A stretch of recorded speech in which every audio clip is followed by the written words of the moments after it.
everyone, this is Casual Fanatic. Film reviews without the shoes. I'm Luca, your casual viewer. And I'm Cayman, your fanatic.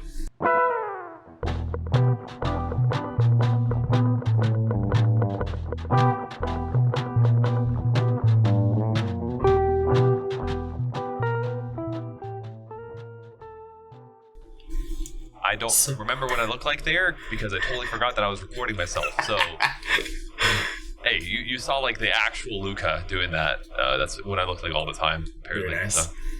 Yeah, well, what's up, Cayman? Well, you know, things are up.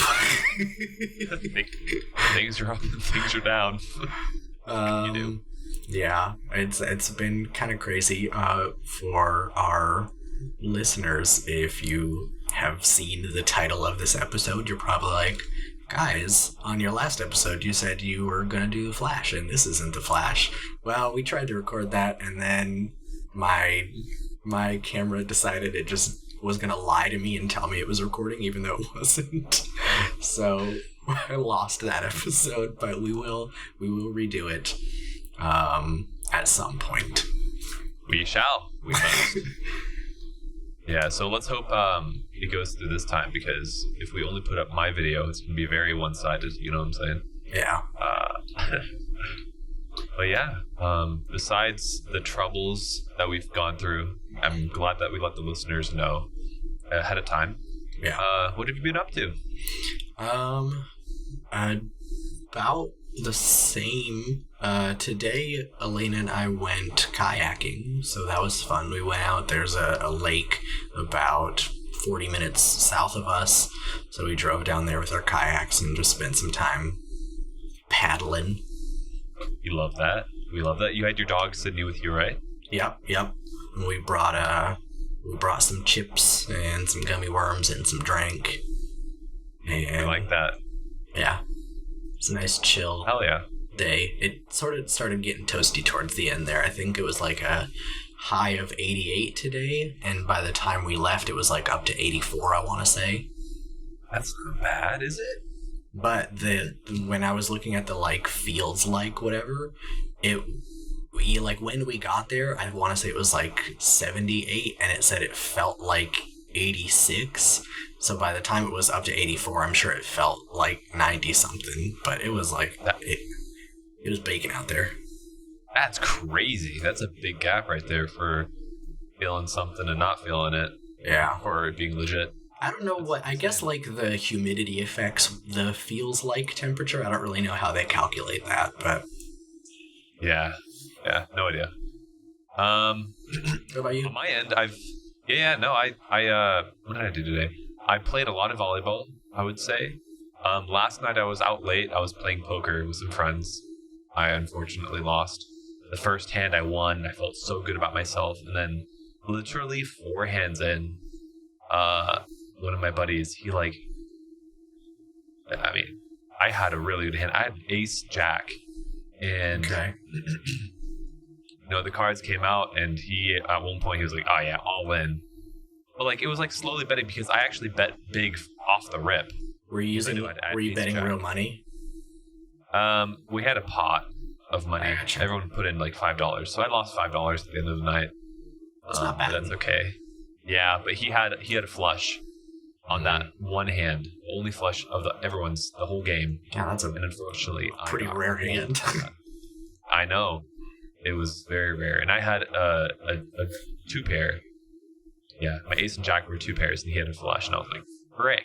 I feel like whenever I play poker, most of the time it's like a pair or just a high card. I never get good hands. Dude, we not once in the game that we played with 7 people did we have a high card ending. That's wild. It was always something crazy was going on.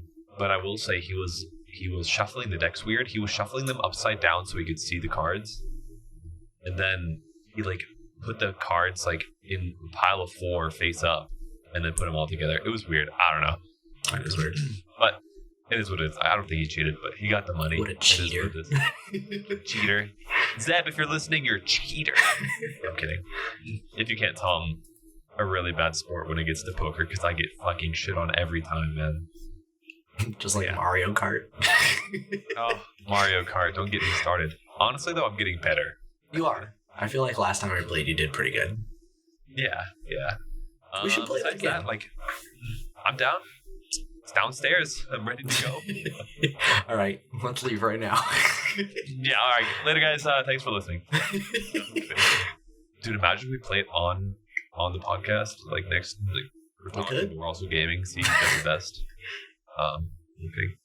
But today on Labor Day, I woke up a bit later, and then I decided to go to a park and play some volleyball, of course, and met up with some friends, and we balled around, had a really good time. Weather was beautiful. The sun was hot, but it says the temperature was 91. But again, the sun up here is a little bit different. It just really radiates and hits you hard. Yeah. I had sunscreen on and reapplied, so I should be good. I don't think I'm burned. Yeah, we sunscreened out on the lake as well. Oh, good. Yeah, I mean, that's... Gotta protect your skin. Gotta protect it, man. You don't want that C word, We're not gonna put that out there. Yeah. But yeah, that was my day. I hope everyone else's days on the weekends, at least when you're listening to this, is going well. But besides all of our fun things,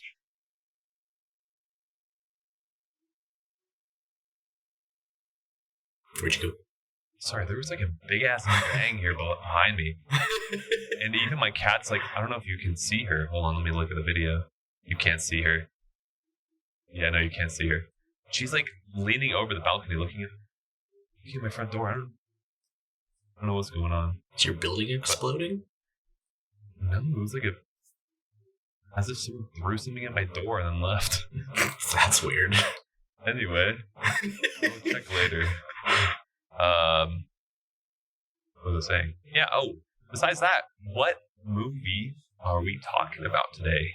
Today, we're going to be talking about Indiana Jones and the Dial of Destiny.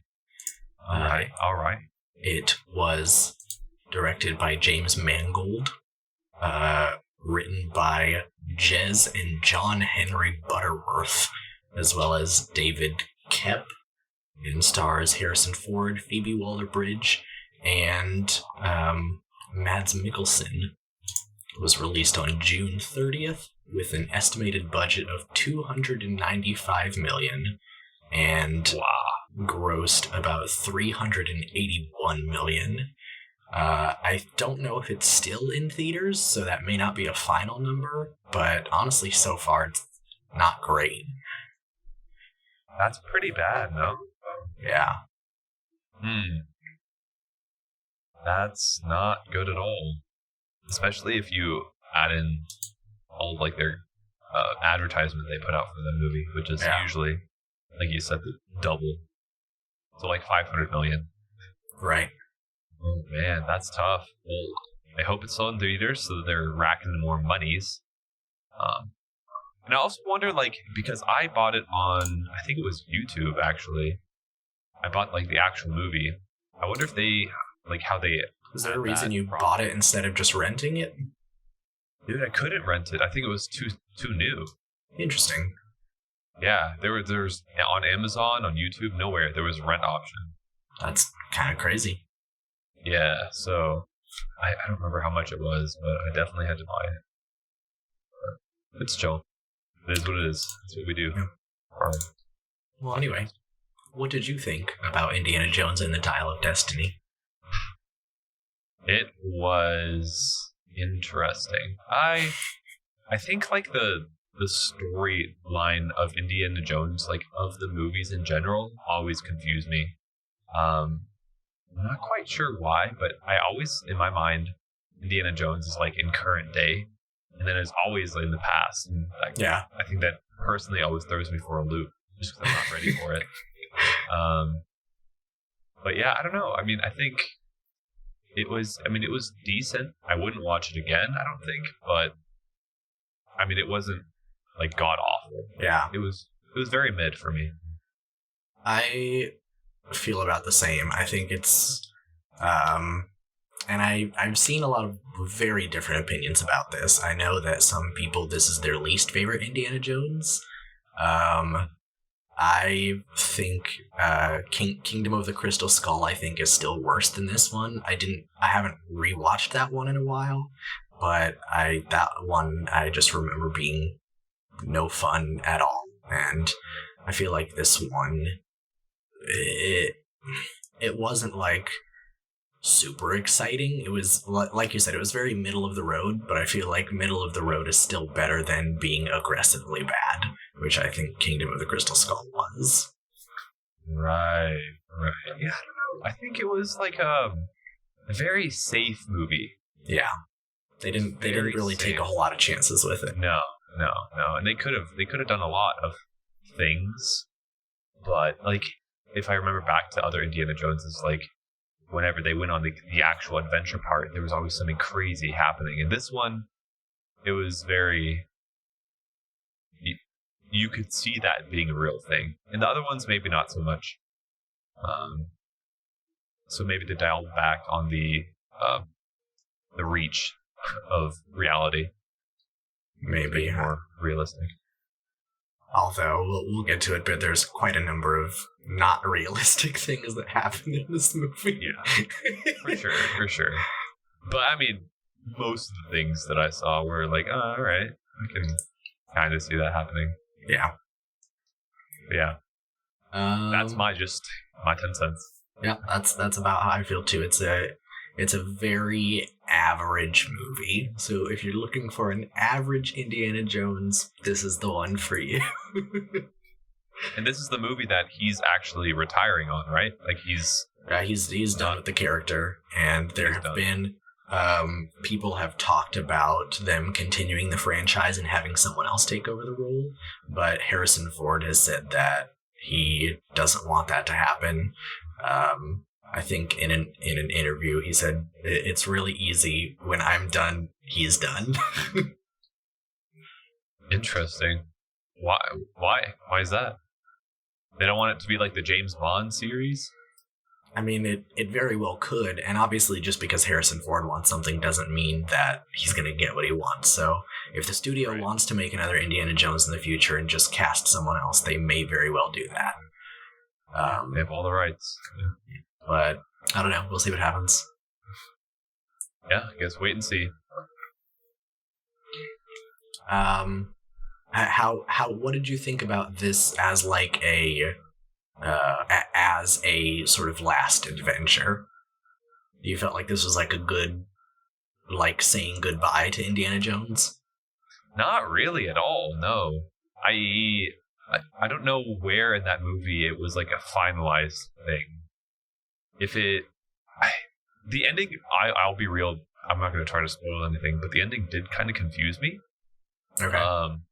I think they could have been more clear with like their message of where they were going, but that didn't happen. So yeah, I don't think so. I feel like that's like a regular ending, and it could very well just be picked up by that second person that we were introduced to in this movie. Mm-hmm. Yeah, I don't know. All right, well then, with that said, let's step into the Boxding Ring. Let's do it. I believe you're first this time? I am first. Yeah. Alrighty, well, let me take a second to think about this.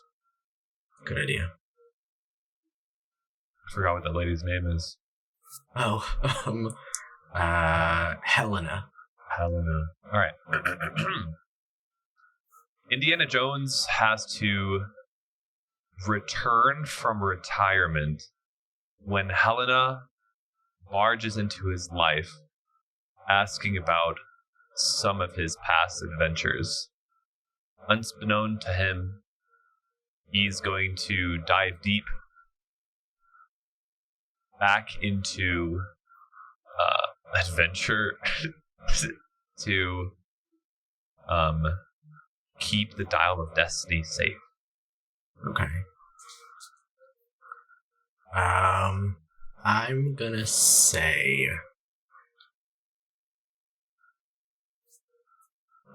when Indiana Jones is approached by his goddaughter, Helena, about the Antikythera, an ancient device created by Archimedes. They go on an adventure to uncover its secrets, and that's it. I can't think of anything else, so. Damn, that was solid. I feel like I was trying to say a little bit more, because I feel like the past few movies we've done, the description is they say a lot.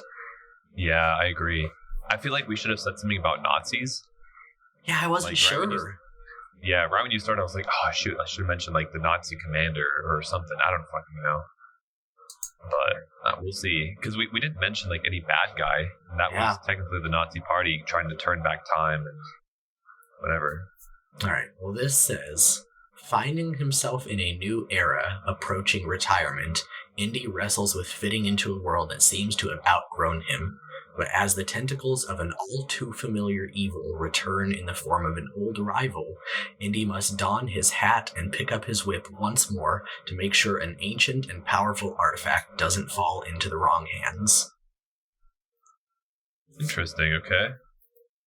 That was very, nondescript. I think the only proper noun there was Indy, but they didn't mention anyone else by name. They didn't say... Nobody. They didn't say Antikythera, they didn't say Nazi, they didn't say anything specific. No. One thing that I can relate to is, though, that they said that he, once again had to return and pick up his whip and hat to do whatever. And I basically said that. Yeah, I think that he's going to come out of mentioned retirement. Him coming out of retirement. I don't know if he was ever actually retired, but I feel like that's close enough that you can have that one. Because I didn't mention retirement at all. And then because I feel like in the movie he the day he retired from teaching is him I don't even know if he actually retired, because that wasn't a last class, and we see one scene of him teaching the class, and he was like, this stuff is going to be on the final, so it makes it seem like they still have half a semester left or something like that. So I feel like he was still a teacher at the end of this movie. I mean, he very well could be. It would make sense. I mean, I don't know where those students would have graduated in the meantime. But they did have a retirement party, so I guess this was his last semester, and then he was going to retire. Yeah. But either way, I think you got that one. All right, I'll take it with gratitude. Yeah, they didn't really say anything much at all. Versus, like you said, the other ones, they were very descriptive and very, here's what's going to happen in this movie. Right. But because this is a newer movie at one point, after the break, we shall... Can't forget about the break. Yeah, after the break, we're going to get a little warning prior to us spoiling the movie for you. Sounds good.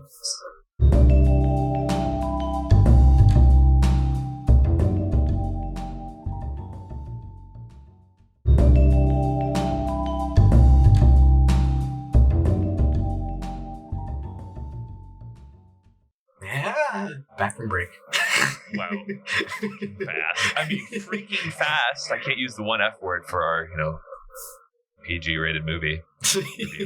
Was this? I bet this was PG-13. Yeah, it's PG-13. Yeah. All right, well. Ladies and gentlemen, boys and everyone. No girls, boys, and everyone else. Boys and everyone. This is the spoiler section. If you don't want the movie spoiled, don't listen. Yeah, that was funny. I kind of froze there on my end, and I didn't know what to say.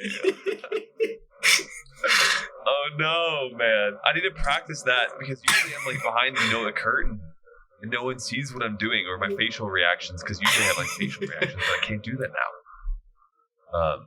I guess I could, but it'd be fun. You just need to have an actual curtain that you can pull in front of your camera when you do it.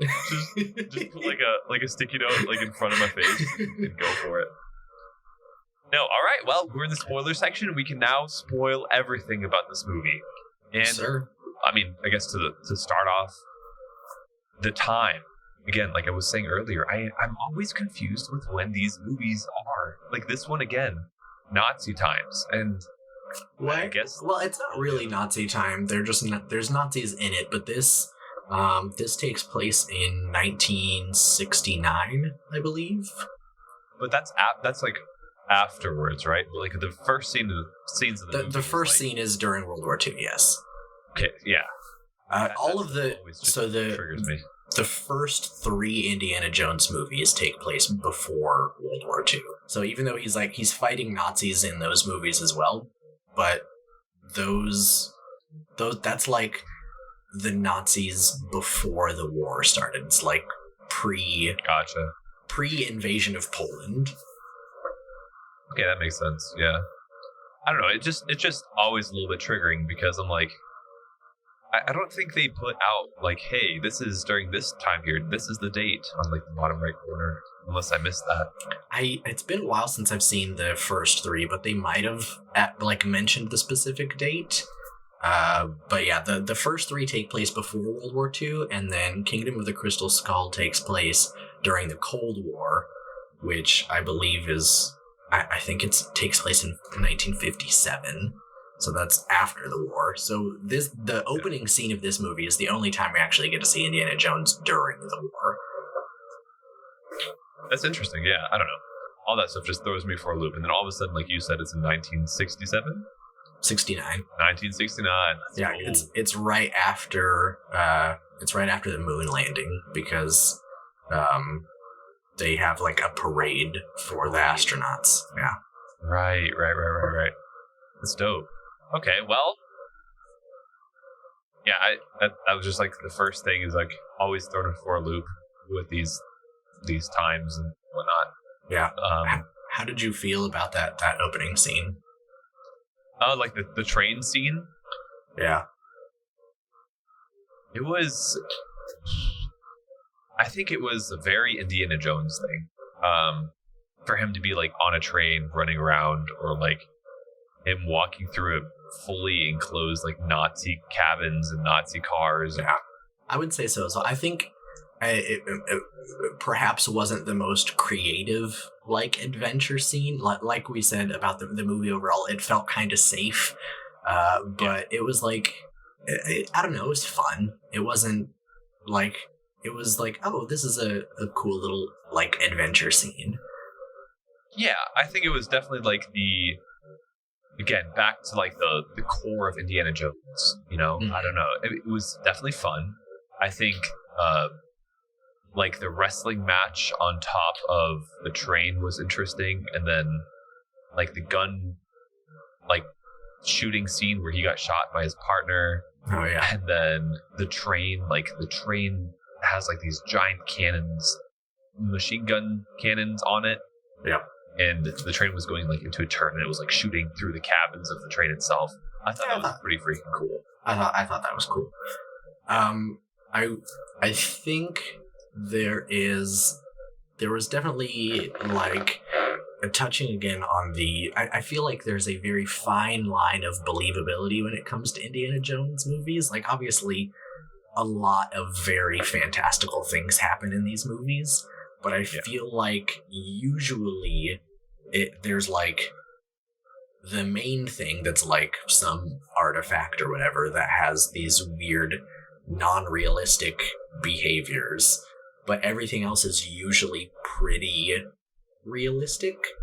And I'll be like, there are exceptions to that. Like I think in I want to say Temple of Doom, but like I said, I haven't seen the first 3 in a while, so I could be misremembering. Yeah. I'm pretty sure it's Temple, but either way, there's a scene in one of the first 3 movies where they jump out of an airplane and survive by like using an inflatable raft, and they like land on top of a mountain in a blow up raft, and obviously like a blow up raft isn't going to save you if you jump out of a plane. Usually not. No. But I feel like there's a different, like, that's like the height of the non-realism, and then you have something like the opening scene of Kingdom of the Crystal Skull, which is like everyone's first criticism of that movie, is he survives a nuclear explosion by hiding inside of a refrigerator. Oh, I remember that. Yeah. And that's like super, super unrealistic, and is like, it just takes you out of the movie when something is so ridiculous. I mean, that's fair, but most people wouldn't know about that. And I think it was like the thing. I don't know. I feel like it's pretty common knowledge. Was that? I don't know. I wasn't alive during the first nuclear tests, but I don't know. I don't know if anyone like from the radiation a little bit. Yeah, but it wouldn't, like, he literally got blown through the air, like, that's radiation fair. Or not, like, just the impact would have killed him. Yeah. I mean, it should have been, no chance. He would have been fried. Yeah. Toaster. But I think there were a couple things that were, like, kind of, like, a little over the line in this opening scene, I think. Like what part? Well, like, the first one is when he is being, like, they're interrogating him and they're, like, about to hang him, and then the Allies are dropping bombs, and one of the bombs drops through, and it, like, doesn't blow up right away, and so it, like, breaks through the floor and then explodes, and it kills all the Nazis in the room, and then somehow he survives the explosion because he's hanging. But the way they film it, you can, like, see his body getting flung all over, and I'm like, I mean, I feel like that would just break his neck immediately. Like, you can't ragdoll like that and still just be okay. That's true. Forgot about all that. And then he, like, got the noose untied right in time for that gargoyle to, like, plummet down that hole. Yeah. Or, like, but on top of the train, there's a scene where one of the guys, like, they're going through a tunnel, and one of the bad guys pushes him up against the top of the tunnel. And oh my god, yeah. I'm like, dude. I know he's wearing a leather jacket, but that would have torn him apart. I agree. I mean, like, you can't. Yeah, I don't think they polished the tops of those, honestly. I agree with that. And then also when the train accident happened, this is like one of the notes that I had. Like, when that train accident happened, that train should have just kept plowing over and over and over. Yeah, it just like immediately stopped. Yeah, like immediately stopped, and it was just like the very front of the train that was like a little crooked and like whatever. Nah, I feel like that was a just under the line realism for me. I feel like that one I was like, yeah, I mean, I should have crashed more, but whatever. Yeah, I don't know. That was one of the things I like looked at. I was like, yeah, right. Then they showed like a shot with like the people standing on the train with like the tanks and whatever. Okay, and that's another thing. So like, it's nighttime when they jump off that bridge, and then they crawl out of the water, and all of a sudden the sun is out, and there's already allies all over the train and the bridge. And I'm like, how long were they in the water for? Like, how did they have time from the time they jumped off the bridge to swimming to shore? There was time for the Allies to land and, like, walk or drive over to the train and then, like, walk all the way across the bridge. Yeah, like, and at what point, like... Yeah, and at what point do, like, the Nazis go... Like, what happens to the Nazis? Well, I that's what I'm saying. I assume there was at least a few left. Like, we saw a lot of them die, especially with that, like, giant machine gun thing when they were all on the outside of the train. But I feel like there would have been a few left. Yeah. Especially if they knew that, like, commanders were on that train and stuff like that. Yeah. I don't know. Interesting. And like, again, in this movie, like, we never see, like, the Nazis and them fighting. It was just always like kind of like trying to avoid each other kind of thing, or catch up to each other, right? Yeah. And the biggest, I guess, at least in this opening scene, the most insane thing that I was like really caught me off guard the first time I watched it is the main bad guy. I think his name is Fuller? Are you talking about like the doctor or like that big, massive dude? Strong. No, the doctor. Okay. But during that opening scene, he gets like completely like taken out by just like a rail on the like right above the train. Like Indy jumps over it and it like smacks him in the face. Oh, yeah. And then later, like he comes back and not only is he still alive, but he doesn't have any scars or anything. Like his face is still totally fine. Yeah, true. I was like, ain't no way you got smacked that hard and you're just chilling. Yeah, no chance. Little sus, bro. Little sus. Yeah, and then after that really cool scene, it like goes into more of like a calmer scene where he's like just waking up. Indiana Jones is just waking up, and like there's a party going on, and apparently it's 8 a.m. Yeah. Bro, I would lose my mind if there was some funky music like that. Like that was pretty loud. Massive house party at 8 a.m. Yeah. Oh, before we move too far, I have one more question. How did you feel about the de-aging in the opening scene there? Oh, do you feel like it looked good? But, I don't know if I have an opinion about it. I don't think it struck me. Okay. I mean, I guess that's good. If you didn't notice it, then that means they did a good job. I guess. I mean, did you notice anything? I feel like the face looked good enough for me, but the problem is they visually de-aged him, but they didn't change his voice at all. So it's like a 40-year-old Indiana Jones with 80-year-old voice. And I feel like it was very obvious seeing this, like if you go back and watch the older movies, like young Indy doesn't sound like that. But this opening scene, he looks super young, but then he's like, yeah, I hate Nazis, and I'm not gonna tell you where that thing is. And I'm just like, why did he sounds like he's about to keel over. Oh. I don't know. I deadass did not notice any of that. That's a good point. Wow, yeah, I don't know. None of that struck my mind at all. I mean, that's good, I guess. But maybe. But granted, this is in part because I didn't exactly understand what time everything was happening in, right? So I don't know that was the past where he was supposed to be young.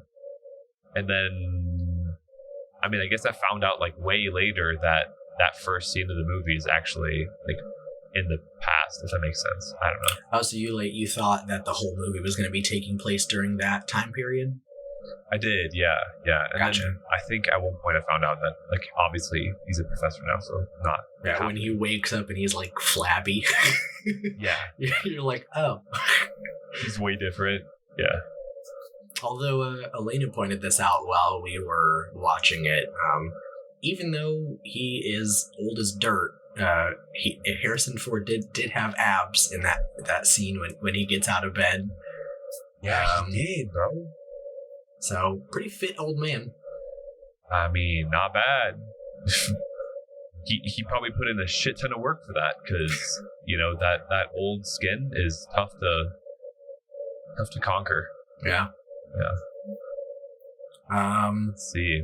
I do like the sort of concept that because I feel like, and I think they even mentioned this in the letterbox description, but the idea of having Indiana Jones, who is this man who is obsessed with the past and like his whole life is studying history and going after these ancient relics and things like that, and then putting him into a world where everyone is obsessed with the future, like the moment in time after we landed on the moon, everyone, like, it was such a step forward for us. I feel like everyone had their eyes on the future, and it's such a distinct like contrast to have everyone looking forward and Indiana Jones always looking back. But I feel like they didn't really do a lot with that concept, and so that's a little disappointing. Yeah, I don't know. I mean, how were the other movies that he was in? Were they kind of the same setup, you think? I mean, no, all of the other ones were just like obviously he was still a history teacher and still going after ancient artifacts, but like it was, like I said, most of the other movies take place before World War II, so it wasn't like, no one was really like, wow, thinking about the future. Everyone was like, wow, we might go to war soon. True. Yeah, that's fair. And then, yeah, he is always looking to the past, especially with what happened at the end of the movie when they literally teleported to the AD times, which I thought was interesting. You mean BC? BC, sorry. It was like we're in the AD times. Yeah.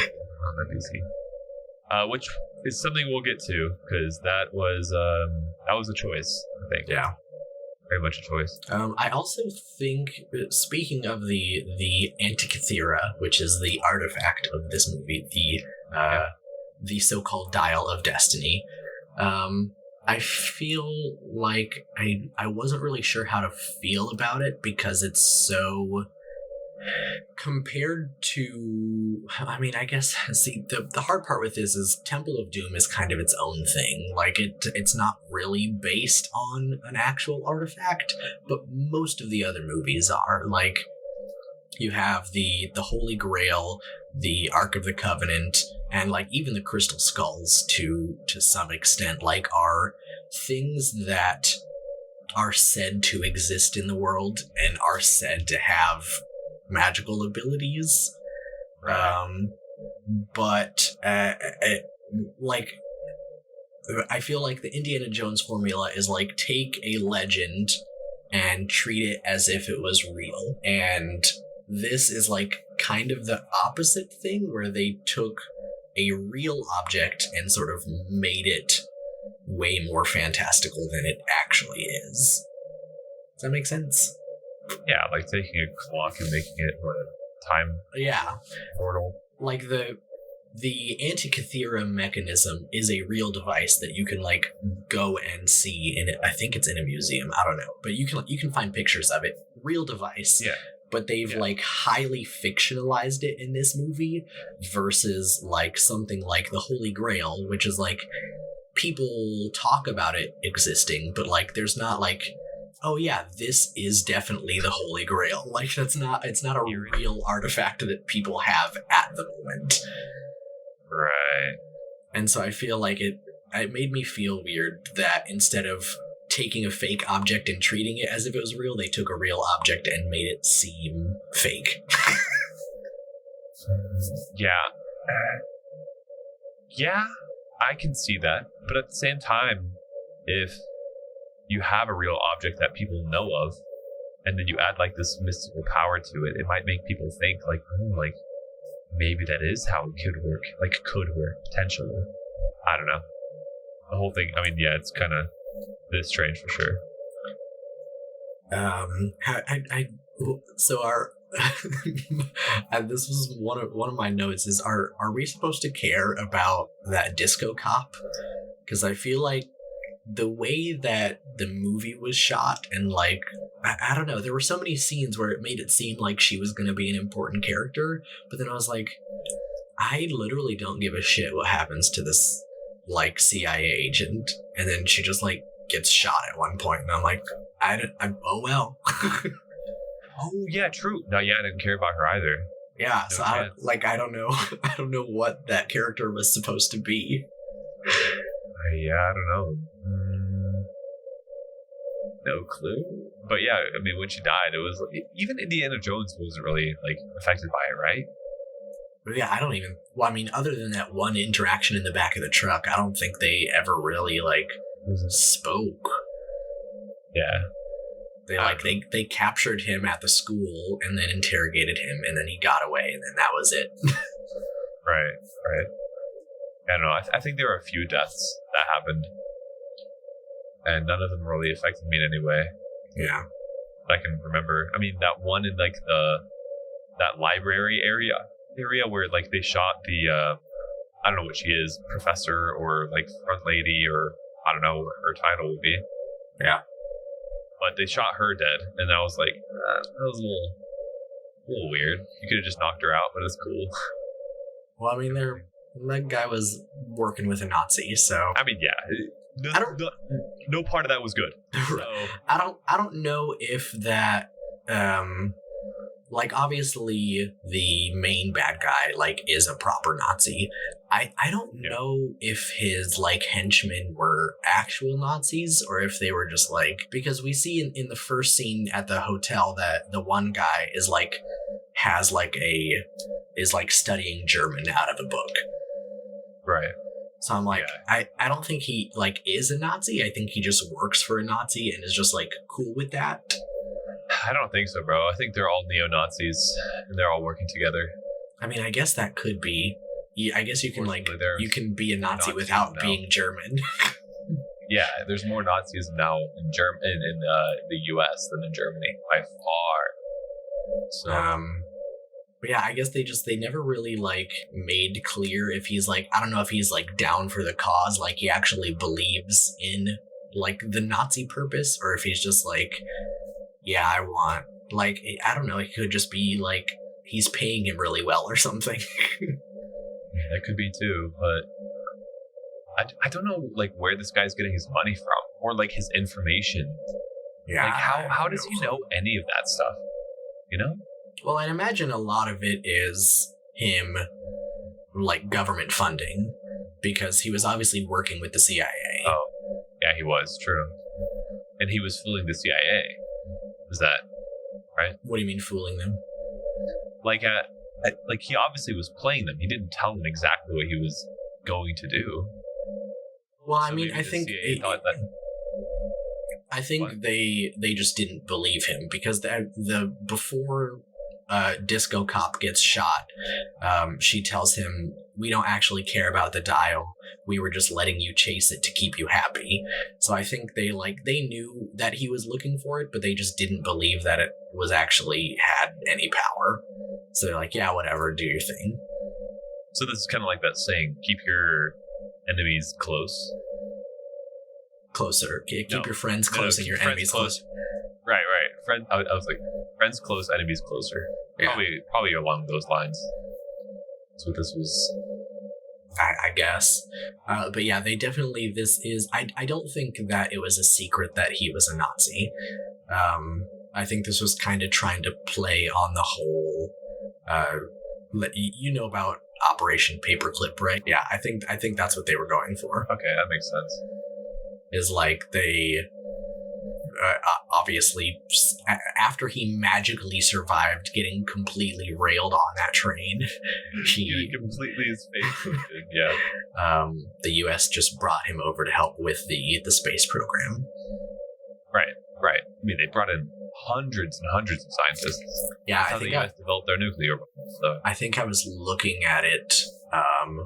Well, they developed nukes before World War II ended, so I don't think that was the same thing. But No, they used European scientists to help them. oh yeah, for sure.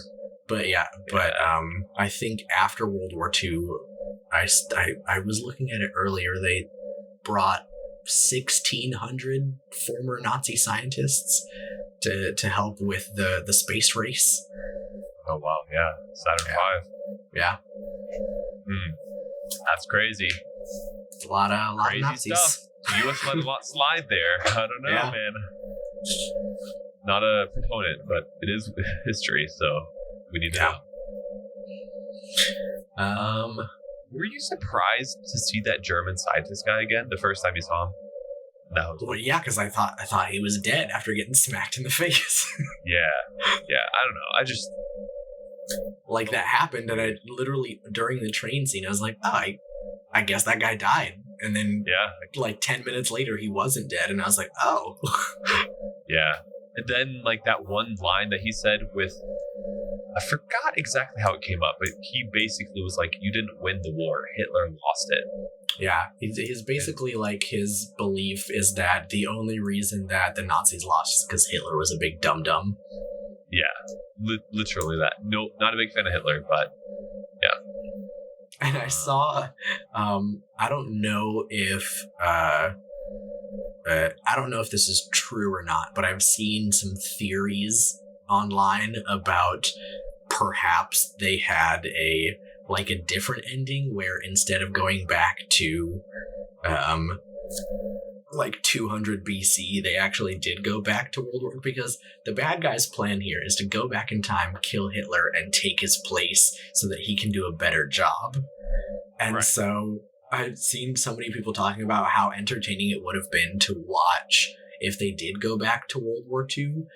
That would mean that Indiana Jones, the last act of this movie would be Indiana Jones having to save Hitler. Oh my god. True. In turn saving Hitler, or at least just try to stop them, which in turn is saving Hitler. Yeah. Right. Oh my god, that would have been crazy. That would have been kind of funny. Oh my god, actually true. Maybe, no, I mean, if this wasn't their last one, they could definitely play off of that. Because now, they still have, the time travel thing, right? Well, but Still have it. it doesn't actually work, though. It's rigged to go back to that one specific point in time. Yeah. Which, is still flippin' sick. It is. Imagine if So, you go back in time with all of, the tech that were, at least, work plans and technology, blah, blah, blah, blah, blah.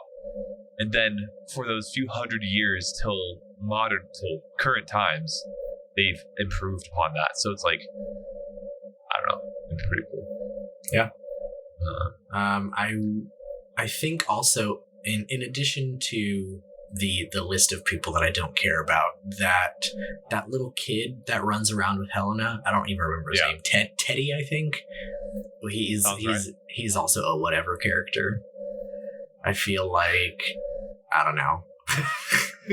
He was interesting because here and there he did do important things for Indiana Jones, but at the same time it was more of I don't know. Yeah, they never really built him up to be something major. Yeah, All they said was that Helena ran into him at one point and he just wouldn't leave her alone, and that was it.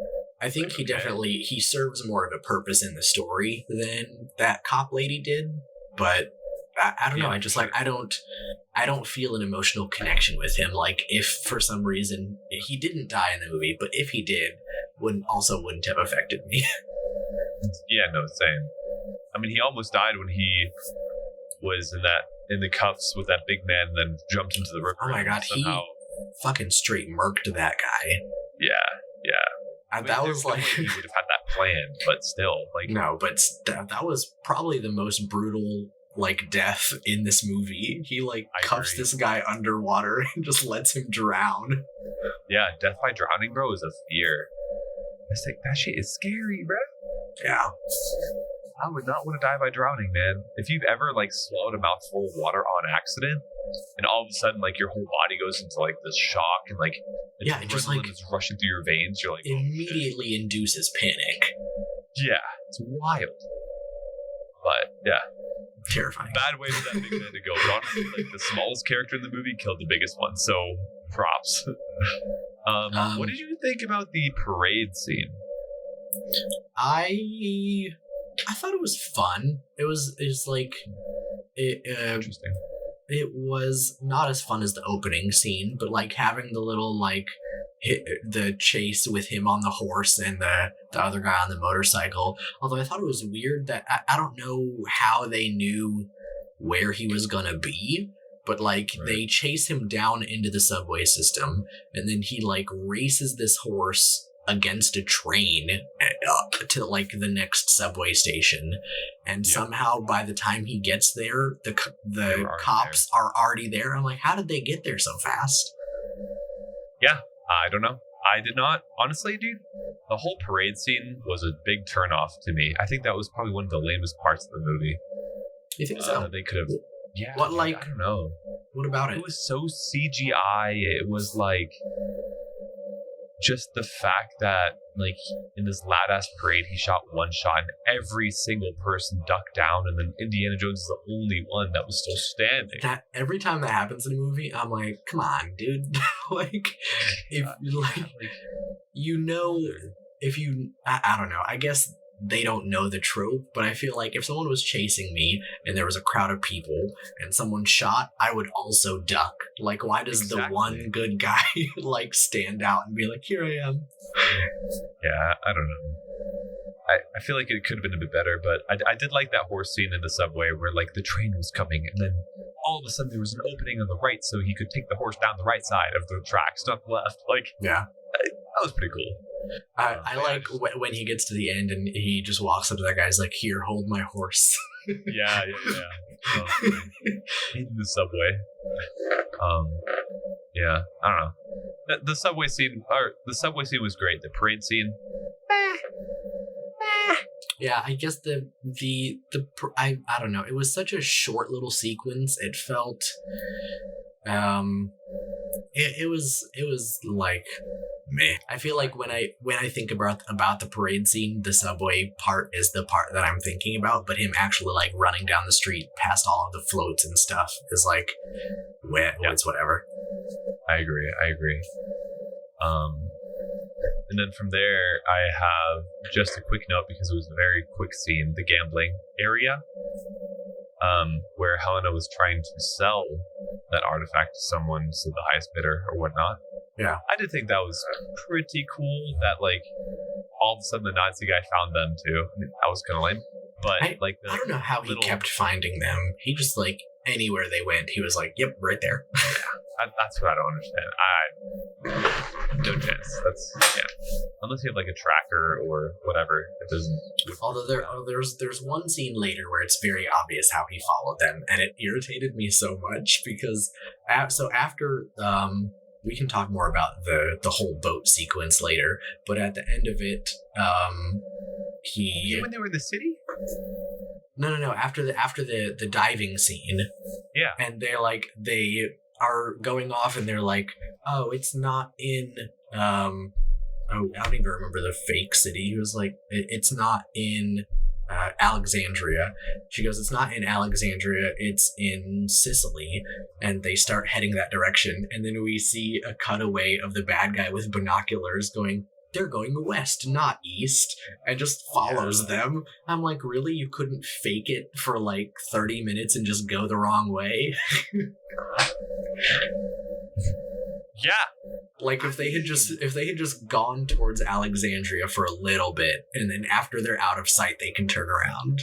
Yeah, I mean, unless like they were just like really bad at boating, which I mean, I don't know.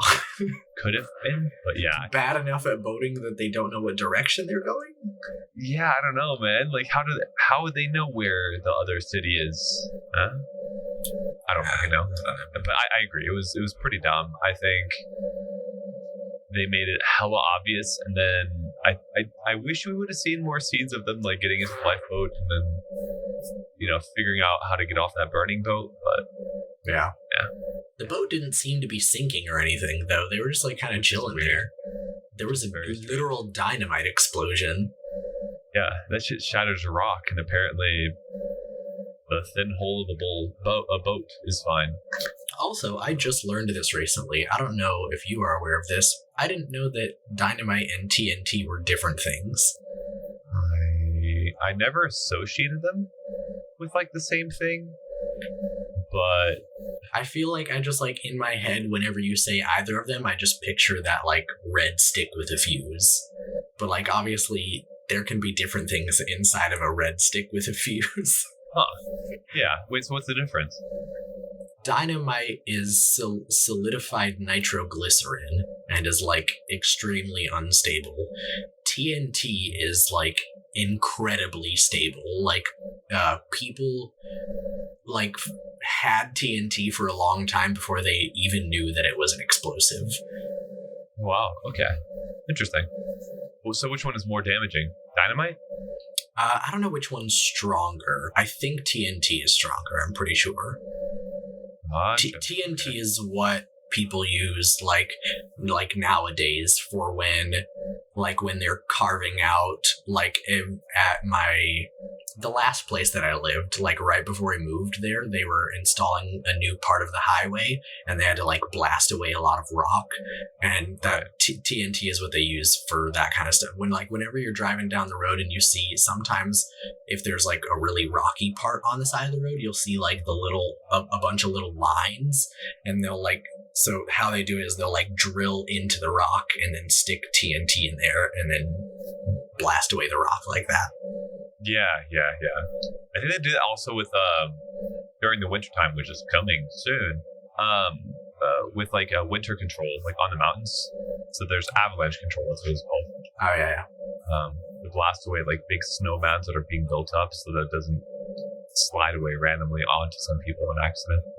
Yeah, I think TNT is definitely stronger, but I think it's also safer because dynamite can just go off. Okay, gotcha. They had the right kind then, so that's good. One of my notes was like that you can really tell that from the other movies that Indiana Jones is moving a lot slower. I mean, yeah, because he's old. And granted, that is age, right? But this is just one of the notes that I put. He's moving a lot slower, and that's okay. I liked Antonio Banderas, his character. I don't remember what his character's name is, but the idea that like Indiana is just like, oh yeah, I've got a friend in Greece, and it just like I don't know, it felt believable that like not every character has to be someone that we've seen before. And I mean, like, so Sala is also in this movie, who is one of Indy's friends from the previous movies, and I don't mean this in a negative way to be like, how dare they bring back an old character, because I liked his stuff, but I also, it's fun to, I don't like when movies pretend like nothing happens in between movies, you know what I mean? Right. Like I feel like that I had the same problem with like the last not the Spider-Verse movie, but what was the last Tom Holland Spider-Man movie called? No Way Home. Was it No Way Home? It's No Way Home.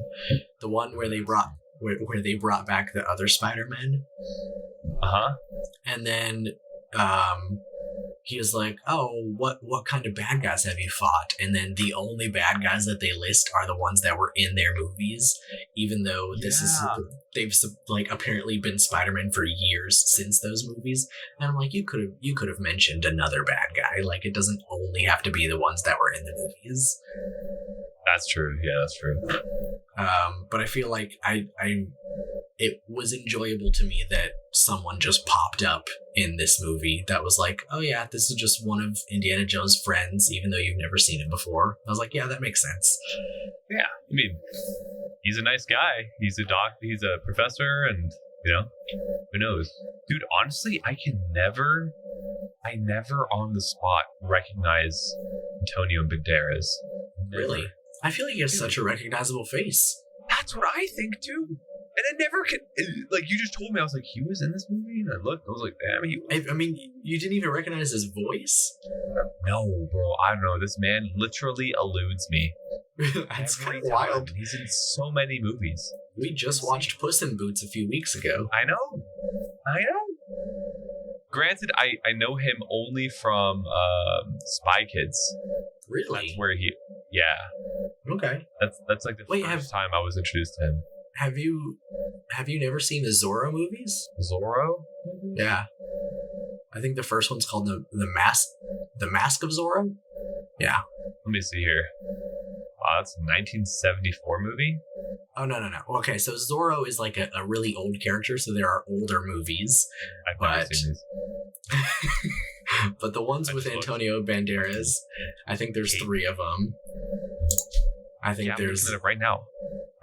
The Mask of Zorro, the Something Else of Zorro, and then the Legend of Zorro, I think, was the most recent one, which is kind of lame. I don't remember liking that one. But the Mask of Zorro is the best one. It's also got Anthony Hopkins in it. Real good movie. Never seen him. I didn't even know there was this.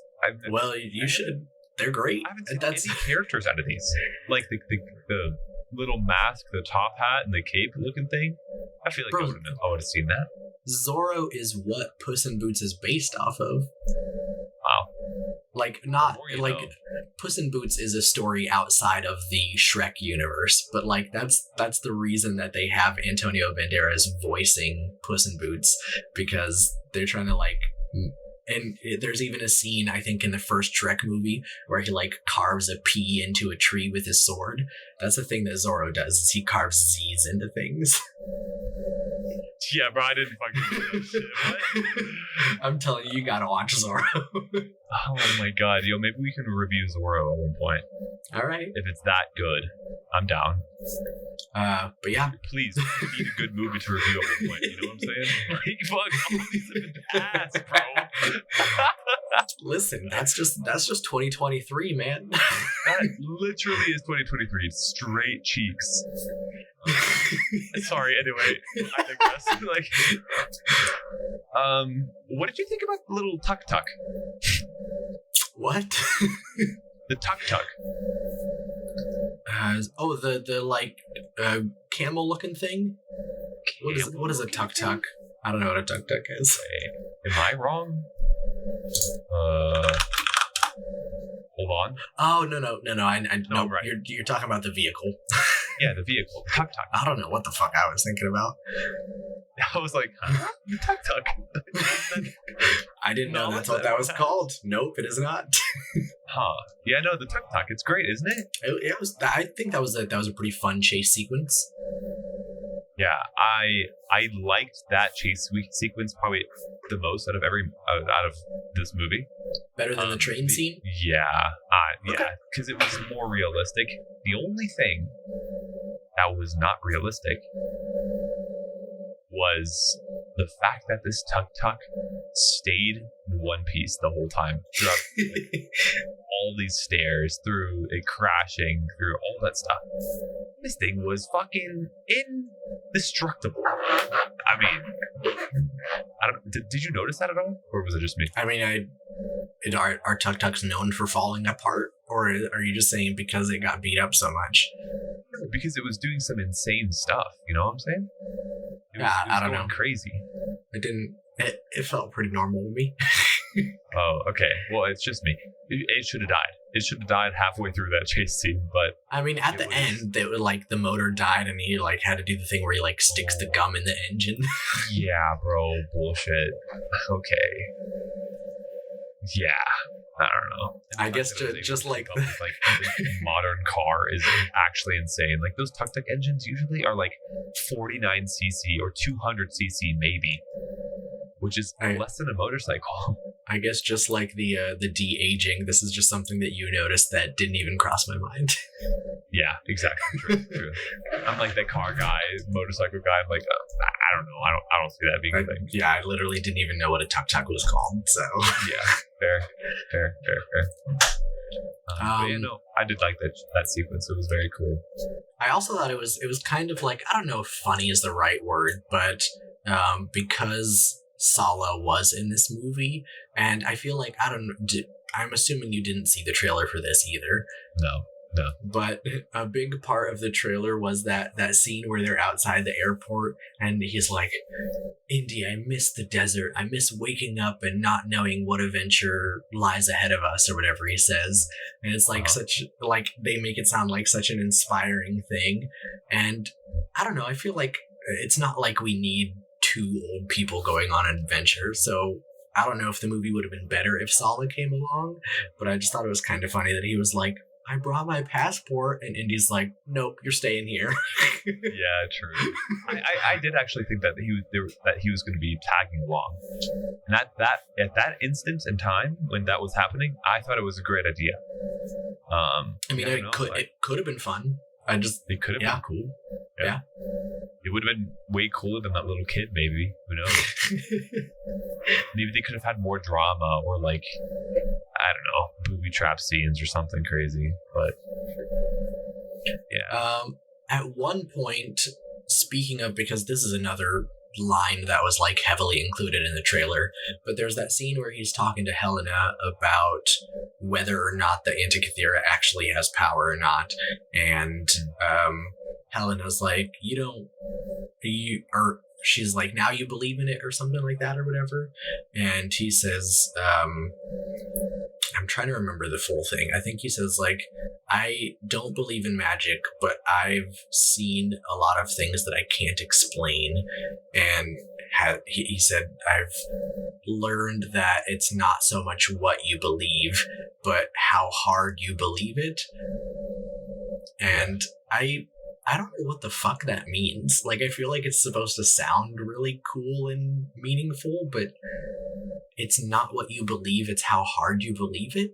What is that? If it's not what you believe, it's how hard you believe it. Yeah, I mean, it makes sense.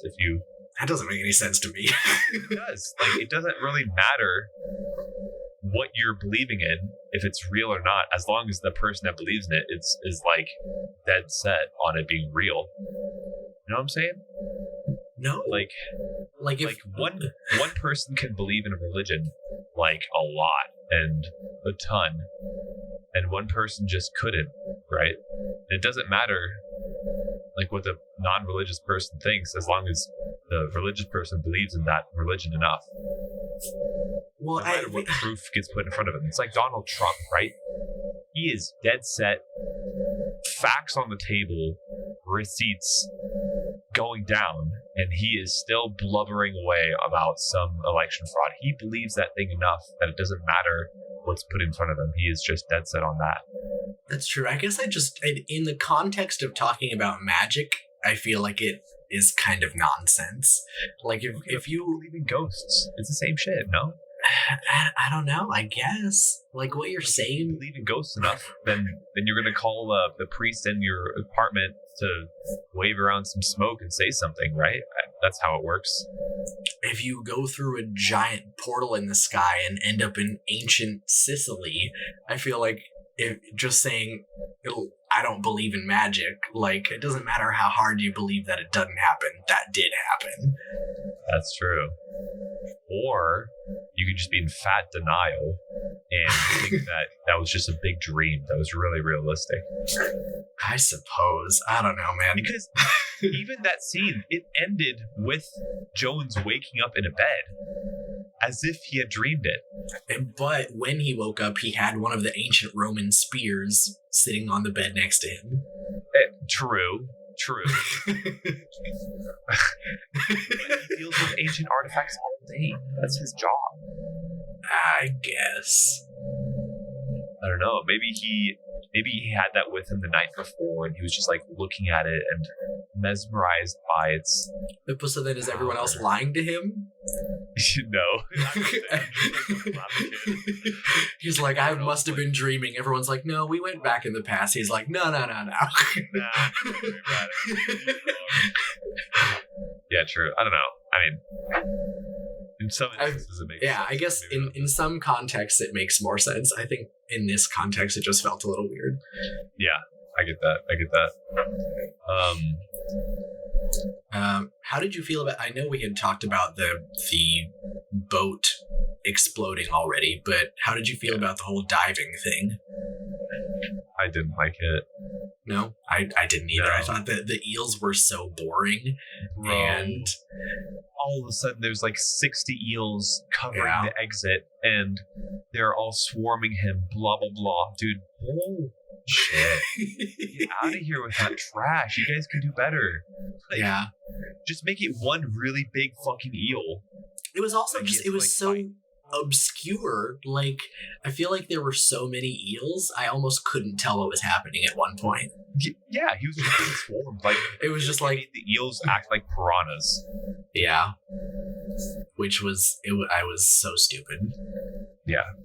That was kind of dumb. And then, like, the cutting of the oxygen line for one of the divers was also kind of weird for me. Yeah, I've never been diving like that before, but I don't know for sure. I would assume if you're that far underwater and your line gets cut, you'd probably die. I don't know if you'd be able to make it back to the surface, especially if you're not expecting it, so you like don't have time to take a breath. That's fair. That's fair. But I don't know. It was because Elena had asked that as well. She was like, "Wait, how did he like suffocate just from the line getting cut. And I was like, well, I mean, I feel like all of the air just like shot out of the line, so Yeah. like he just didn't have any air, Yeah, I don't know. and so I he just feel like like he was high enough up. immediately started drowning. I don't know. That's the other thing. We couldn't really tell how deep they were. That's true. Like they were shallow enough I've that gone this deep before. they And could never- still didn't even see look that the deep. boat. Yeah, they could still see the boat from the bottom. Yeah, like if you're going deep enough, you won't be able to see anymore because light doesn't reach that far down into the water. Yeah. Which everyone knows. Everyone. Everyone knows. I don't know. Yeah, the ship scene, it was cool in some areas, like seeing like the old tech that was used, but then in some areas it was also not believable. Like what was pumping air into those cables? I assume they just had a thing on the boat. Maybe, but like with those old school like suits, usually there was like a crank at the top and you would keep pumping this crank, and all this crank does is push new oxygen down, and then it's like a circuit, like you push oxygen down and then old oxygen comes back up. I feel like in 1969 they would have had something like that motorized where you don't have to hand crank it.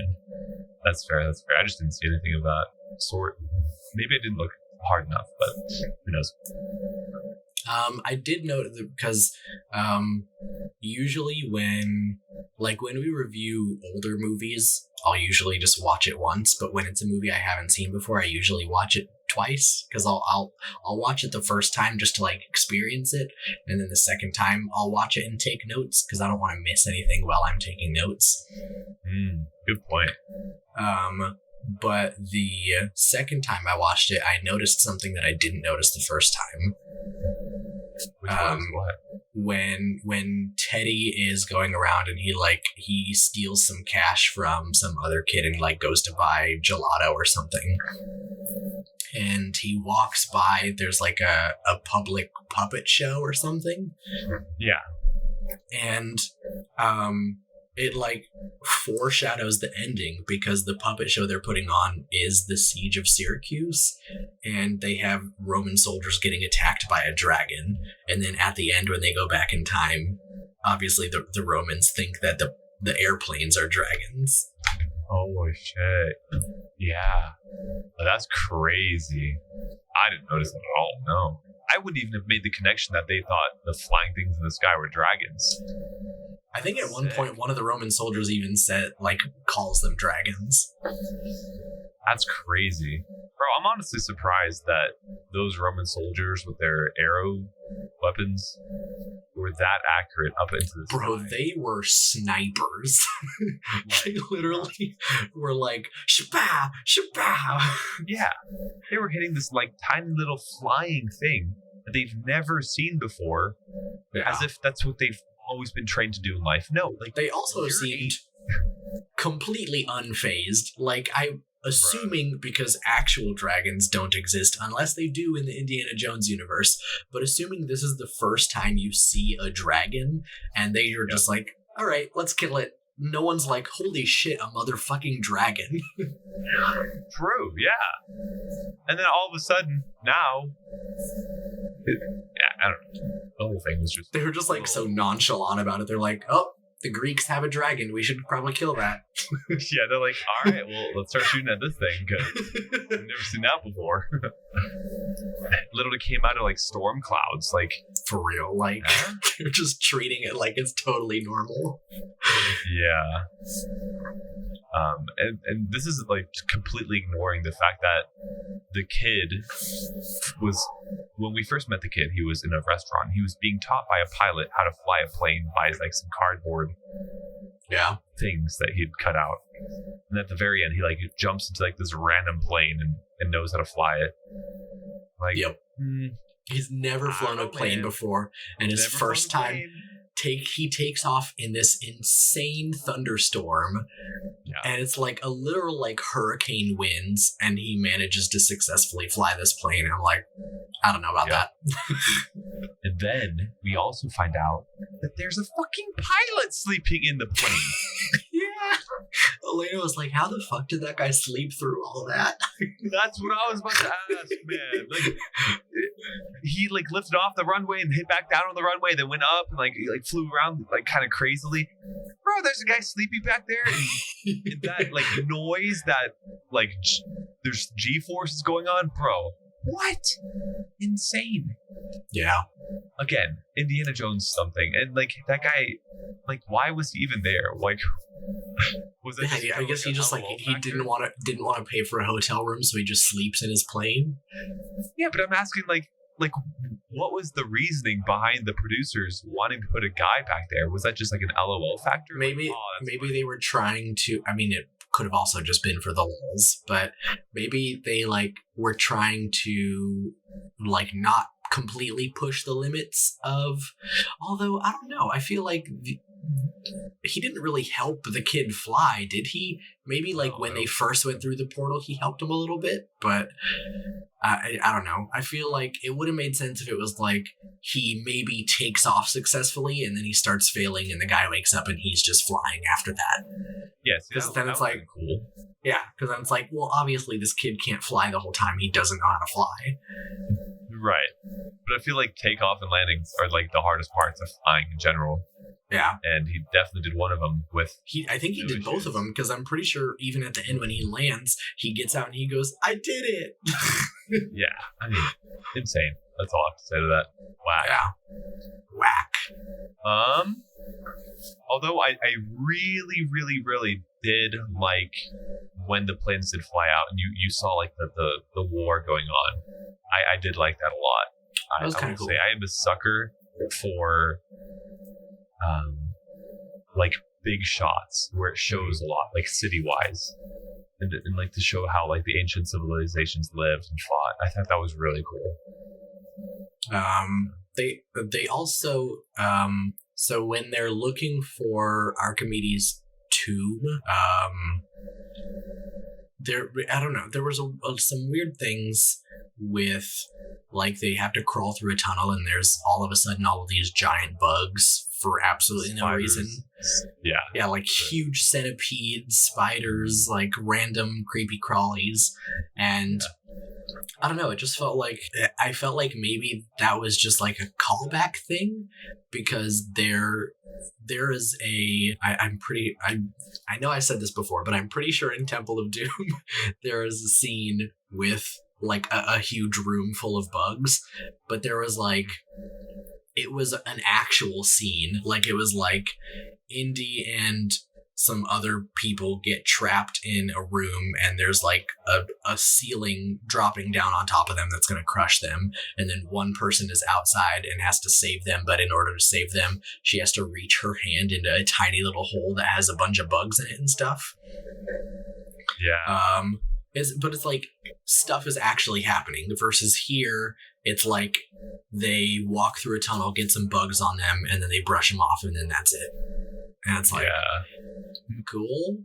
Like, yeah, I thought I was going to see something more coming out of that. Like maybe one of the Nazi guys getting killed by one of the bugs or something like that. Yeah, but there's nothing. But there's nothing like that. And then they get to the next room and it's apparently full of methane and Helena is like coughing her lungs out the whole time and Indiana Jones is just fine, like he doesn't cough once. I'm like, maybe he just has like such scarred old man lungs it doesn't affect him. Should make it worse, bro. What? I don't know. But yeah, and then he like realizes something about like Archimedes' passion of, like, about water displacement. Yeah. And then starts putting stuff in there, and then the bottom opens up somehow. Yeah. Kind of weird. Kind of cool. Kind of weird, but kind of cool. I like the displacement part with like the water, and I think that part was cool. Yeah. I do wish always that like there'd be a booby trap with like arrows. You just always want arrows. Dude, I always want arrows, like just fucking like booby traps, like boom, an arrow comes flying out of nowhere and hits you. I like those a lot. That's so sick. Well, I think, and because Elena mentioned this as well, she was like, there's not a whole lot of booby traps, and I feel like this one, because it's just like a tomb, well, I mean, I guess it was also kind of hiding the Antikythera, but this felt like it wasn't so much like I'm trying to kill people as just like I'm trying to make it as hard as possible to find where this thing is. Yeah, but why? Why did he make that so hard to find? Because yeah, that's met also up with him. He was like, I wanted people to come back. That's why booby trapped the thing. You know what? This is a perfect segue because I have like literally a whole paragraph about how much this dial makes absolutely no sense at all. All right, go for it. Let's listen to this. I feel like there's two ways of looking at it. Is the way that it's like meant to work, and then the way that it actually works. And like the way that it's meant to work is like, oh, you can like choose what time you want to go to, and it will direct you to, because it doesn't act like the device doesn't create the portals. It just like tells you where to find a portal, and these portals like happen naturally somehow. Right. But like they show several close-up shots of the device and like with it working, and there's two moving parts on it, and there's just like two little dials that spin around, and somehow with only those two dials you're supposed to, I think he specifically mentions one of them is to decide what hemisphere you're on, which doesn't really make a whole lot of sense because first of all, are you talking like Eastern versus Western hemisphere or like North versus South? And also, I don't know how a flat circle is supposed to determine all four of those. Yeah. I mean, I guess you could be like top left is Northwestern hemisphere. Anyway, that aside, with two moving parts, you're supposed to be able to choose a hemisphere, choose a specific date, like month, day, and year, and choose a location, and then on top of that, the device is supposed to show you a specific date and location for where the portal is. Right. And a time, because like it's not like it's an all-day thing. It would have to be like like for him to be able to be like, I'm going to set this device to go back to whatever he said, like April something 1941 or what, I don't remember what date he was aiming for. Yeah. But in order to put that information into the device, and then for it to be like, okay, so what you're going to do is you're going to fly this way, but it also, these fissures don't happen all the time, so you have to wait until this specific day, and it just happens to be on the same day that they finish the device. Like, what would happen if you like set in a time and it was like, sorry, the next fissure's in 50 years, so you just gotta wait. I mean, you're not wrong. The whole thing was just bad setup. It's just like, it doesn't make any sense. No. And then also, so obviously the fissures are real, but so like I said, that's the way the device is meant to work. But then we find out that the way it actually works is Archimedes set it up so that no matter what you do, it always brings you back to that battle. It was like rigged from the beginning. But I'm like, if these fissures happen naturally and you're not controlling them, how can you make sure that one of them is going to send people back here? Like, what if they go into this fissure, it could take them anywhere. You can't control where the fissures go. You're just predicting when they show up.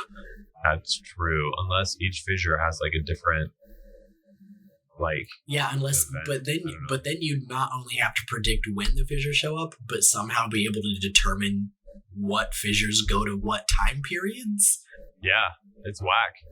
But at one point, just like somewhere there, they had like already that stuff like written out on like a napkin. Like the dad at one point figured that out somehow. I'm not sure how that came about, but I don't know. It felt like complete bullshit to me. Like I could not wrap my head around this device. Yeah, no. I mean, the device was stupid. It's just stupid. It didn't do anything. No. And I feel like that's the other thing is like they make such a big deal about how like, well, this device isn't magical. It's all just hard math. It's just numbers predicting when these things are going to happen. And I feel like that, like, if you're going to talk about it being science and then it be such bullshit science, that's when it starts to get irritating. Because when you have something that's actually magical, like the Ark of the Covenant is like, oh yeah, there's God's presence is inside this box. You're like, okay, well, there's no way to scientifically explain that, so I guess sure. Yeah, it's like the what's that thought experiment with the cats in the box? It's on the tip of my tongue. Yeah, same concept as that. If you don't know what that is, guys listening, look it up. Schrodinger's cat. Yeah. But I feel like when it's something magical, it's easier to make it believable almost, even though like we know magic doesn't exist, but like in the context of a movie, if you say this is magic, we'll just be like, okay, it's magic. But if you're like, no, this is just hardcore science, I'm like, no, it's not. Yeah, then you're gonna be like, all right, well, explain a little better, because right. Good job. Yeah, very true, very true. Yeah, I mean, I just kind of honestly, me watching that with them doing the dial thing, I just brushed over the dial. The dial didn't mean anything to me because I thought it was already so dumb. Yeah. And basic, and like he broke it into two parts, but all you need to do is like put it back together. Yeah. So they shoot Indiana Jones at some point, and then they're like, one of the henchmen goes to finish him off, and Dr. Voller is like, no, let's bring him. And I'm like, why? Like, what is the purpose of bringing him along instead of just killing him? True. I didn't even think of that. Yeah, I don't know. Maybe it's because he was a cute old man. He could. I guess.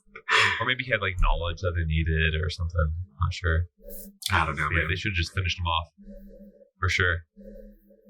I only have what, one or two more notes, kind of. I think I have like two left. Yeah.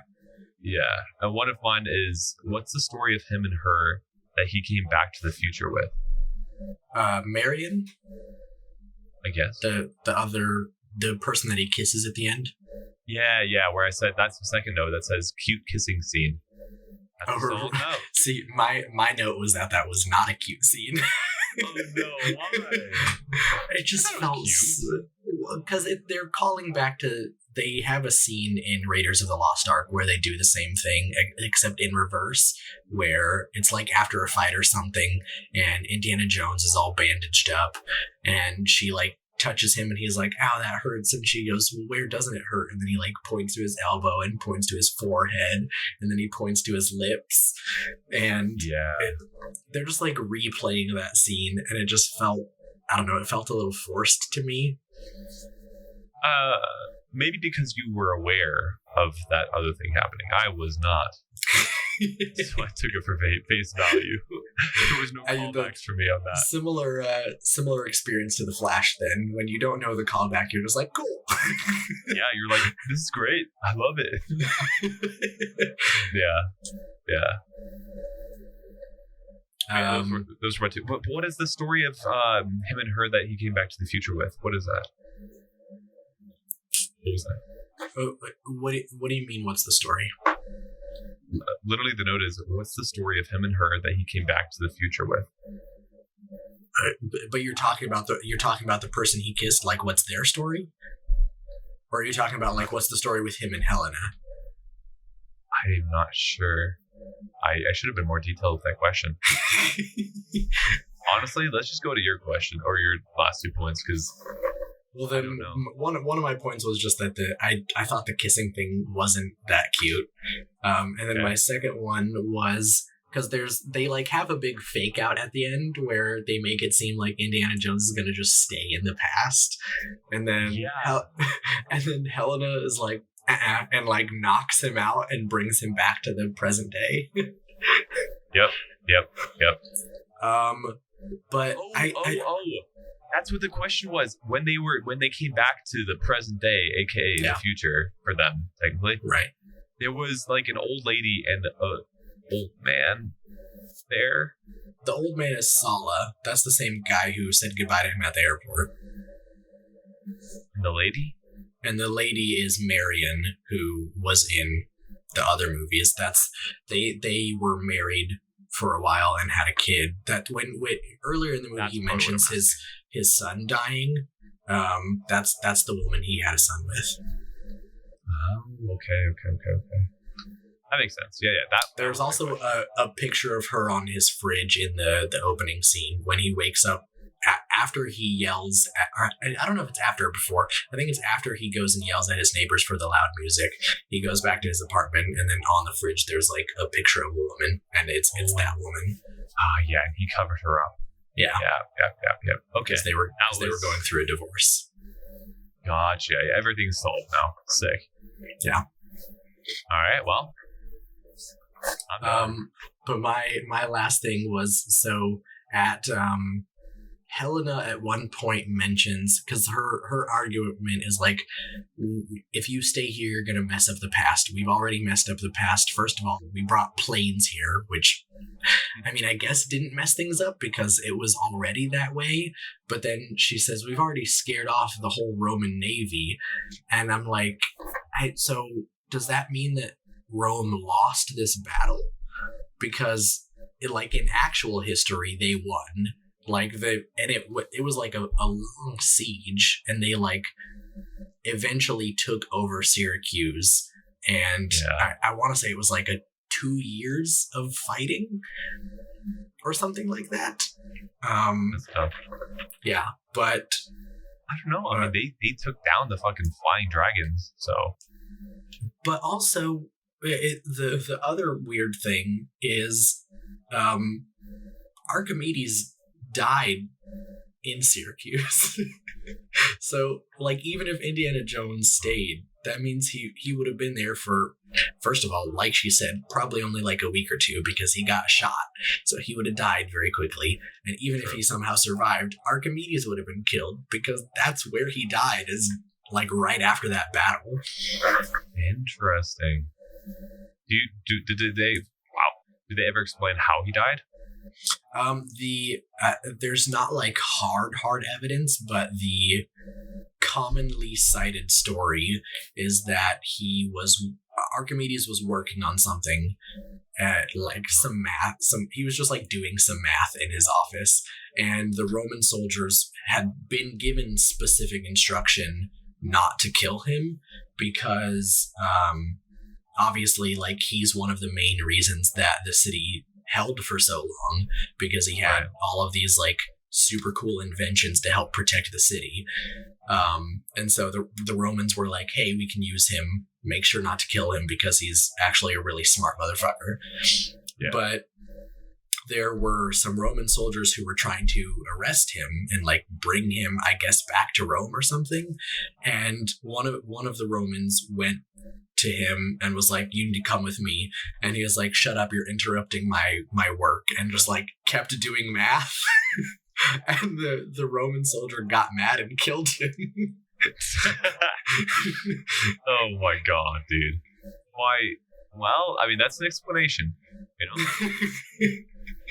If that was how it actually happened, that'd be hilarious to have been there for. Anyway, poor guy. Yeah. Yeah, well. But yep, that was also my last note. So very I like I said, I feel like, I don't know, when I look at my notes, I definitely have way more negative notes than positive ones. But like I said in the beginning, I feel like it's not really a bad movie. It's just kind of a meh movie. It's like, there's just like too many loopholes, like open things that happened that were like left unexplained, that we as the viewer just had to be okay with. Yeah, it just like it was safe. I think that's probably, your description is the best way to describe it. It was a very safe movie. It was like not very good, but it wasn't very bad. So yeah, no risks were taken, so you can't really. Yeah, I don't know. It was cool to watch once. Maybe that's what they're going for, because it's the end after that. Maybe they tried to make it more dull, so you're not like expecting anything at the end. Maybe, I don't know. More. But Anywho, I believe it's time for us to move on to trivia. it is. I've got a few here. I guess I'll touch on one that we briefly mentioned earlier, but talking about Operation Paperclip again. So it seems that Jürgen Voller, who is Mads Mikkelsen's character, is possibly modeled on a real-life rocket scientist and ex-Nazi named Werner von Braun. Oh, Vanna von Braun. Oh my Yes. god, yeah. I knew you would say that way better than me. I heard a lot about him. Yeah, but apparently he was obviously one of the Nazis brought over after the war, and was director of the Marshall Space Flight Center in Huntsville, Alabama, which is where Dr. Voller in the movie says he is. He says he goes to the Alabama University in Huntsville. Yeah. So, and he the other guy who you can say his name again because Vanna I von can't- Braun. Yes, led the project to develop the Saturn V rocket that ultimately enabled the Apollo mission to reach the moon. Yep. And a crazy fact is the Apollo 5, no one knows exactly how it's built because all the plans were destroyed. Crazy stuff. It says before his death in the mid-70s, his membership in the Nazi Party was usually explained away as political expedience, but in more recent years, his Nazi involvement has come under closer scrutiny. As with the Saturn V, he had been the main architect of the Nazi military rocket program and was instrumental in designing the V-2 rockets that killed thousands of Allied civilians. Moreover, those rockets were manufactured in a brutal underground slave labor camp called Dora Mittelbau, which was also overseen by him.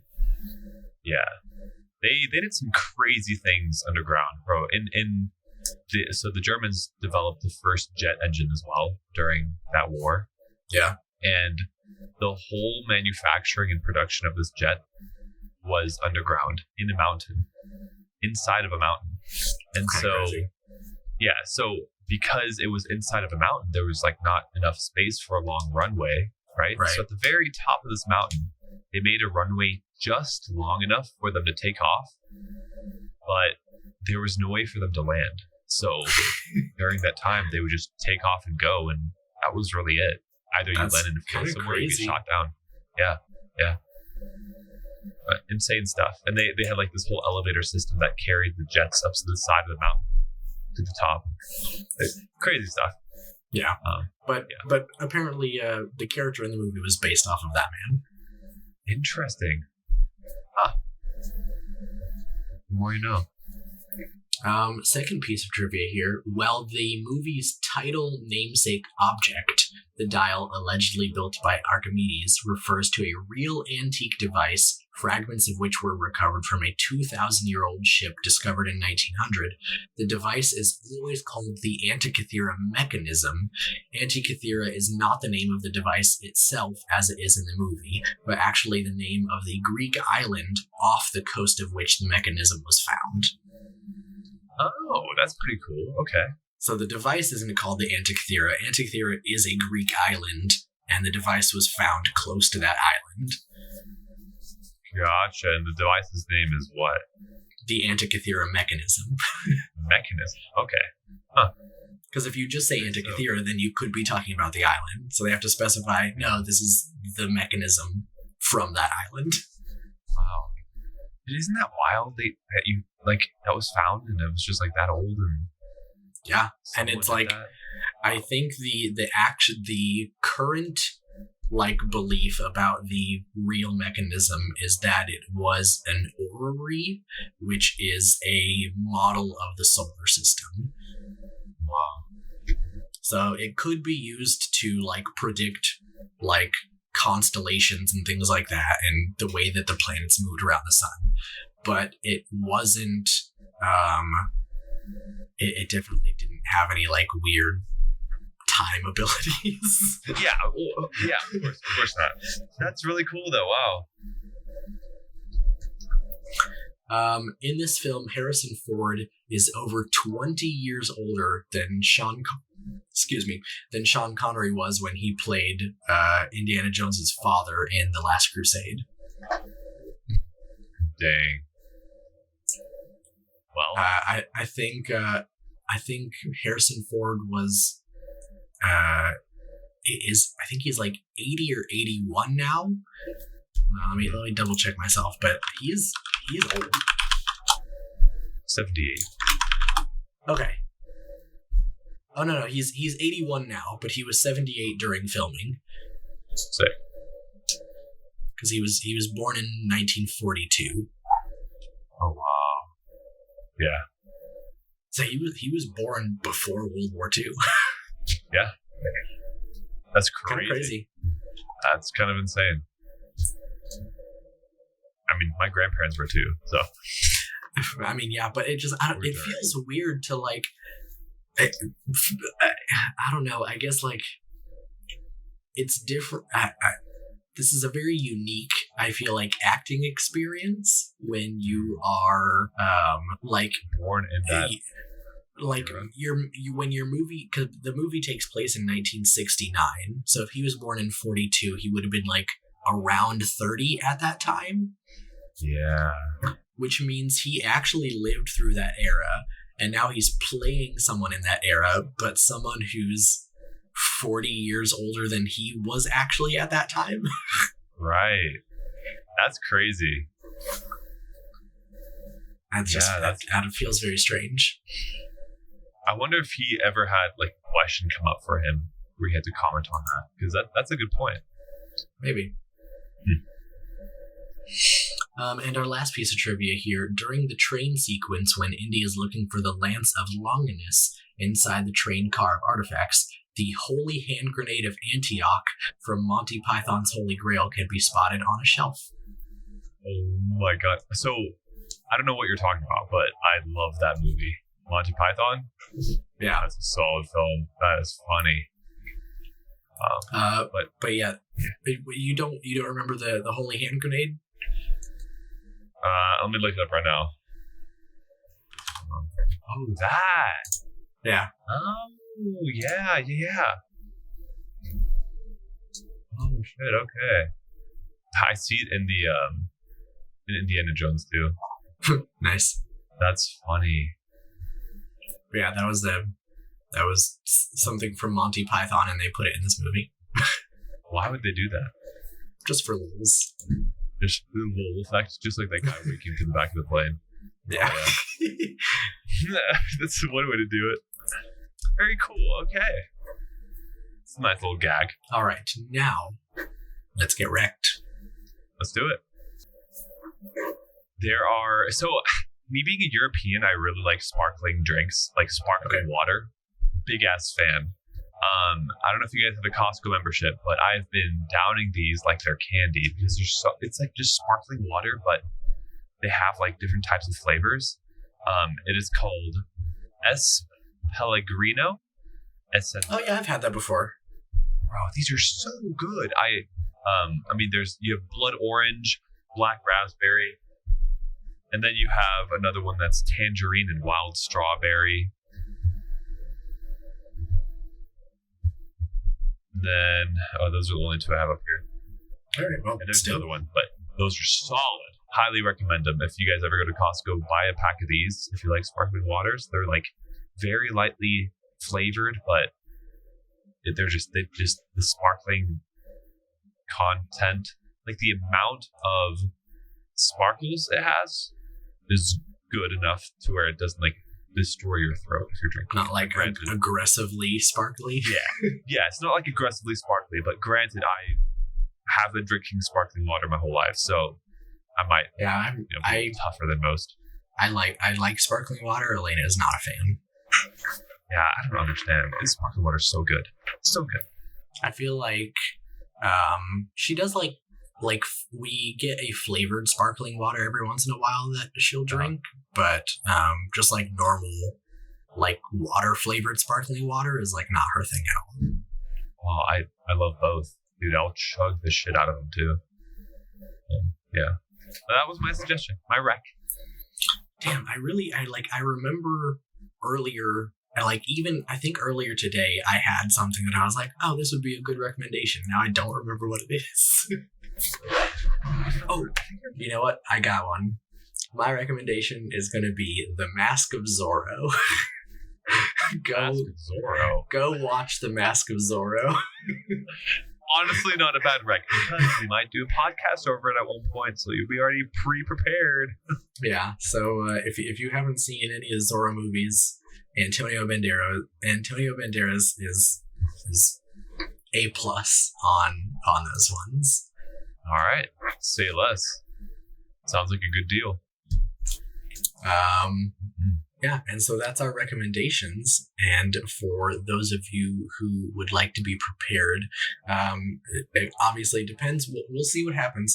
The next episode will either be The Flash that we are going to re-record, or if we still don't get to that, then I think we might try and do either Barbie or Oppenheimer or both. Or both? Isn't Oppenheimer like 3.5 hours long? I don't think so. Hold on. I know a lot of people like that. We're just following trends, and that's the trend. That's the trend, is to see both of them. All of them. It is 3 hours long. Yeah, I've watched Barbie, man. That movie. But you don't have to watch them back to back. You can watch one day and then one a different day. I've already watched Barbie, so I can sit down for Oppenheimer. I got into Oppenheimer for 15 minutes, and but we'll see what happens. We might just do one of them, but I'm sure most of our audience is probably familiar with the Barbenheimer memes. Absolutely, yeah. Seeing one in the morning and seeing the next at night. I've even seen people who just like back to back, like go into one and then immediately go into the other. That sounds like a nightmare to me, honestly. And the difference of reactions between like which one people chose to see first, like people who do Barbie and then Oppenheimer versus people who do Oppenheimer and then Barbie. Yeah, and there's like this meme of like we can talk about when we have this movie, but like the difference between people watching which one with like one was with smarts, the other one was kind of stupid or dumb. Yeah. Elaine and I saw Barbie already, but I'm definitely gonna have to watch that one again because I think I've already told you this, but our theater here is dog shit. Yeah, you did tell me that. So which is unfortunate because you guys watch a lot of movies in them. So yeah. Alrighty, well, now you guys are prepared. Now you're prepared. Those are coming. So if you enjoyed this episode, please be sure to subscribe. If you're watching us on YouTube, give us a thumbs up and hit that bell icon. You can also follow us on Twitter and Instagram at CashFanPod. If you want to send us a message, you can DM us, leave a YouTube comment, or send an email to casualfanaticpodcast@gmail.com. Links for all of that will be in the description. Luca, why don't you tell them what kind of messages they can send us? Hey, you guys can send us messages from I absolutely love your podcasts or I absolutely hate your podcasts and this is what you should do better. Constructive criticism is always taken. If you have any recommendations of movies, highly recommend sending us those because we would love, to do something that you yourself are interested in, because I know, like I said earlier, some of these 2023 movies just fucking blow. Yeah, or if you have any other recommendations that you would love to give us, send it our way. And also, we remember recently got a recommendation. Someone said I needed to water my plant more.